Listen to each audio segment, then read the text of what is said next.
কিরে, তোর মার আবার শরীর খারাপ হয়েছে তো? হ্যাঁ জেঠু, খুব জ্বর। জানতাম, ঠিক জানতাম। বড় কঠিন ব্যামো তোর মার। ওষুধের সাথে সঠিক পথ্যও দরকার, বিশ্রাম দরকার। পথ্য মানে খাবার দাবার তো? মা তো কিছু খায়ই না। সামান্য যা রান্না করে তার বেশিরভাগটাই তো আমাকে দিয়ে দেয়। আমি মানা করলেও শোনে না। কি করবে বল, মা তো। সন্তানকে অভুক্ত রেখে কি আর মা খেতে পারে? সত্যি তোদের কপালই মন্দ।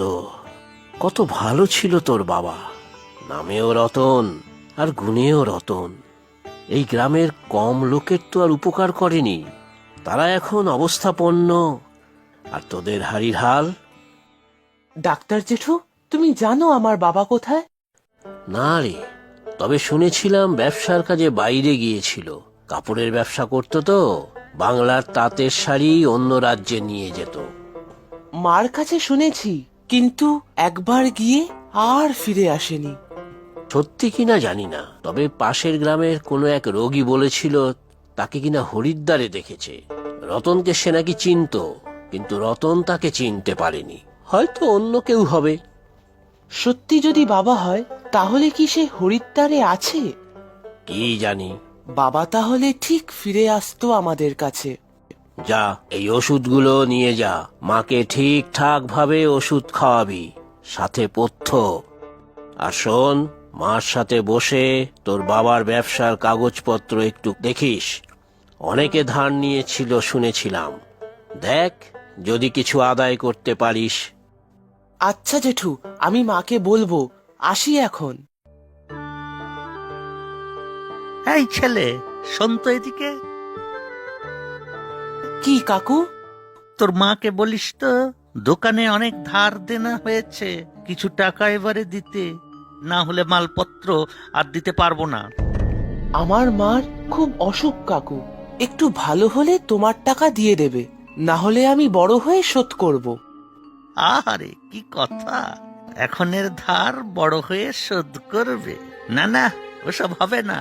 বাড়ি গিয়ে মাকে বল টাকা শোধ করতে, ধার করে খেতে লজ্জা করে না? আচ্ছা, বলবো। এসেছিস বাবা অন্তু? এ কি, তুমি বিছানা থেকে উঠেছো কেন মা? না উঠলে হবে? একটু ভাত করলাম, একটা আলুও দিয়েছি। কষ্ট করে আলু সেদ্ধ ভাত খেয়ে নে বাবা। তুমিও খেয়ে নাও মা, তারপর এই ওষুধগুলো খাবে। ডাক্তার জেঠু তোমাকে ভালো করে খাওয়া দাওয়া করতে বলেছে। ভালো খাওয়া দাওয়া? ওরা কপাল আমার, ছেলেটাকেই একটু ভালো মন্দ খাওয়াতে পারি না, তারা নিজের খাওয়া। সব ভাতই তো আমাকে দিয়ে দিয়েছো মা, তুমি খাবে কি? আছে বাবা, আমার ভাত আছে। তুই খা তো বাছা, কাল শরীর যেমনই থাকুক কাজে যেতেই হবে, না হলে আর হাড়ি চড়বে না। মুদির দোকানের হরি কাকু ডেকেছিল, অনেক বাকি হয়েছে, টাকা না দিলে আর মুদির মালপত্র দেবে না।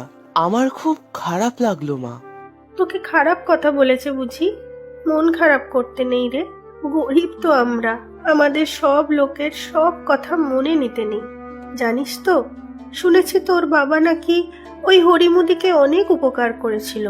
খুব গরিব ছিল, এখানে দোকানের জায়গা নাকি তোর বাবাই দিয়েছিল।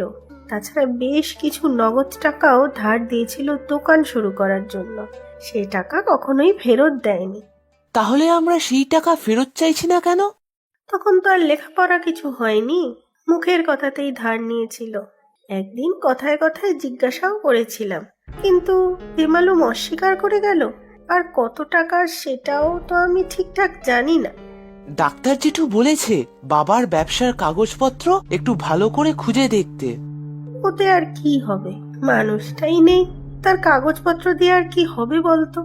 তাও মা একবার বার করে দিও, তুমি একটু ঠিক হলে। আচ্ছা ঠিক আছে, তুই ওঠ এবার, মুখ ধুয়ে নে। তুমিও তাড়াতাড়ি খেয়ে নাও মা। আচ্ছা বাবা, আচ্ছা।